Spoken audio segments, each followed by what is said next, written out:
Hallelujah, praise the Lord. Good evening to everyone in the name of Jesus. After a long time, మరి దేవుడు నీకు నాకు ఈ ధన్యతను దయచేసినాడు. ఇందును బట్టి మనము దేవునికి సదా ఎల్లప్పుడూ కృతజ్ఞతలు చెల్లించుకుంటూ ఉన్నాడు. హల్లెలూయా, ప్రైజ్ లార్డ్. మరి ఈరోజు చూసుకున్నట్లయితే మరి దేవుడు నాకు ఒక ప్రేరేపణ కలుగజేసినాడు. అది ఏంటంటే ఆ ప్రేరేపణను నేను పాటిస్తూ మరి మీకు అందరికీ కూడా మీరు కూడా పాటించేలా చేయాలని నా ఒక ఉద్దేశం. మరి సెషన్లోకి వెళ్తే ప్రభు అయిన యేసుక్రీస్తు వారి శ్రేష్టమైన మరి పూజింపదగిన నామంలో సహోదరులందరికీ మరి నా హృదయపూర్వక వందనాలు తెలియజేస్తున్నాను. ప్రభు ఆయన కృపను బట్టి నాకు మరి పరిశుద్ధ గ్రంథంలోని బైబిల్లోని కీర్తనల గ్రంథం ధ్యానం చేయమని ప్రేరేపణ కలుగజేసినాడు. అయితే ఈ ధ్యానం నేను చేస్తూనే మరి మీకందరికీ కూడా తెలియపరచాలనేదే నా యొక్క అభిలాష. హల్లెలూయా. అయితే ఈరోజు పరిశుద్ధ గ్రంథంలోని ఈ కీర్తనల గ్రంథం నుంచి మనం పరిచయ వాకులు విందాం. అయితే దేవుడు మరి పరిశుద్ధాత్మ ద్వారా మరి ఎంతో మంది గొప్ప గొప్ప ప్రవక్తలను మరి వాడుకొని మరి ఆయన తన యొక్క శక్తి చేత మరి తన యొక్క ఆత్మ చేత మరి ప్రభువు ఆ యొక్క బైబిల్ని పరిశుద్ధ గ్రంథం రాయడానికి ప్రేరేపణ కలుగజేసినాడు. అయితే మనం ధ్యానం చేసుకునే ఈ యొక్క కీర్తనల గ్రంథం బైబిల్లోని 19వ పుస్తకం. హల్లెలూయా. మొత్తం బైబిల్లో 66 పుస్తకాలు ఉంటాయండి. ఈ 66 పుస్తకాలలో మరి 19వ పుస్తకం ఈరోజు మనం ధ్యానం చేసుకునే కీర్తనల గ్రంథం. అయితే రచయితను చూసుకున్నట్లయితే మరి చాలా కీర్తనలను రచయిత గురించి మొత్తం పరిచయం ఉన్నదండి. హల్లెలూయా.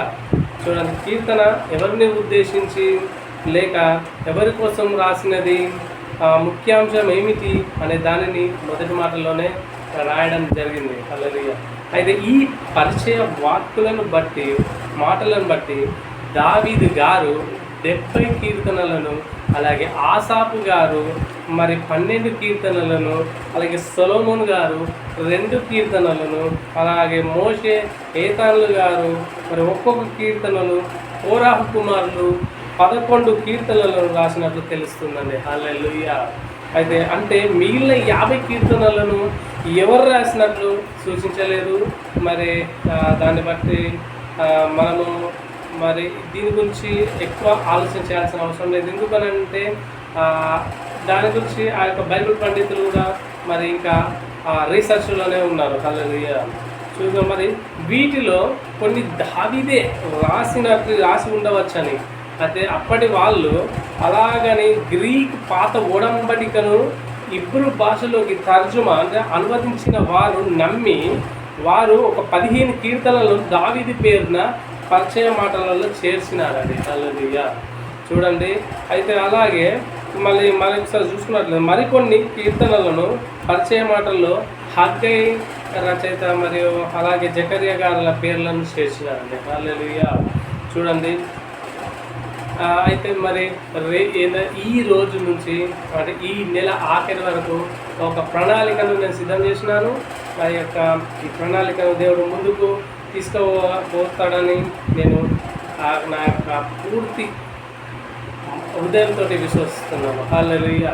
చూడండి, 27వ తారీఖు 6/2026 అంటే అనగా ఈరోజు కీర్తనల పరిచయం గురించి మనము ఈరోజు మనం తెలుసుకున్నాం. హల్లెలూయా.